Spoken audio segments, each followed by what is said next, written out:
एक तूफानी रात में आर्यन की आंख में एक टूटी हुई खिड़की का कांच घुस जाता है और फिर कुछ ही घंटों में आर्यन को अंधेरे में चमकती परछाइयां दिखने लगती हैं।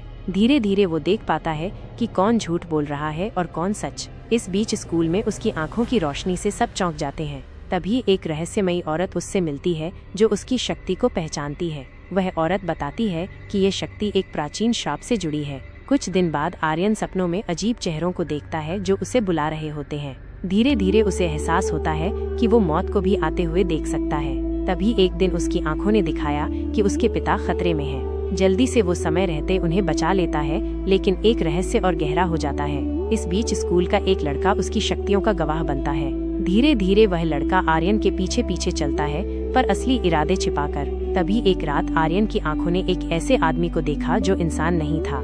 डर के बावजूद आर्यन उसका पीछा करता है और एक गुप्त दरवाजे तक पहुंचता है, और फिर दरवाजा खुलते ही उसे एक दूसरी दुनिया की झलक मिलती है। उस दुनिया में एक आवाज आर्यन से कहती है, तू चुना गया है। और तभी एक अजीब निशान उसकी आंखों में उभर आता है। धीरे धीरे उसकी आंखें अब भविष्य के दृश्य भी दिखाने लगती हैं। कुछ घंटों के बाद वो देखता है कि स्कूल जल्द ही हमले का शिकार होगा।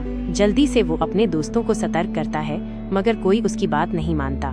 फिर अचानक एक रात स्कूल पर सच में हमला हो जाता है। उस क्षण आर्यन की आंखें अपने आप तेज नीली रोशनी से जलने लगती हैं, और इस रोशनी में वो हमलावरों को जड़ से जला देता है। कुछ दिन बाद सरकार के लोग उससे मिलने आते हैं और उसे एक खतरा मानते हैं। फिर उसे पकड़ने की कोशिश की जाती है, लेकिन वो गायब हो जाता है। दूसरी ओर वही रहस्यमयी औरत फिर से प्रकट होती है और उसे बचा लेती है। धीरे धीरे वो उसे एक जगह ले जाती है जहां और भी लोग उसकी तरह हैं, और वही आर्यन को पता चलता है कि उसके जैसे 5 और नेत्रधारी हुए हैं। तभी अचानक उनमें से एक लड़का उसे देखकर डर से कांपने लगता है। फिर वो कहता है, तू वही है जो अंधकार को लाएगा। आर्यन को एहसास होता है कि उसकी शक्ति का एक अंधेरा पहलू भी है। धीरे धीरे जब वो गुस्से में आता है तो उसकी आंखें चीजों को मिटा सकती हैं। तभी एक रात उसे एक सपना आता है जिसमें वो पूरी दुनिया को जला चुका होता है, और इस सपने में उसे एक रहस्यमयी कालनेत्र दिखाई देता है। अगली सुबह वो तय करता है कि वो इस शक्ति को खुद से बड़ा नहीं बनने देगा। इसी बीच सरकार उसके खिलाफ युद्ध की तैयारी शुरू कर देती है। तभी उसके पुराने दोस्त को अगवा कर लिया जाता है।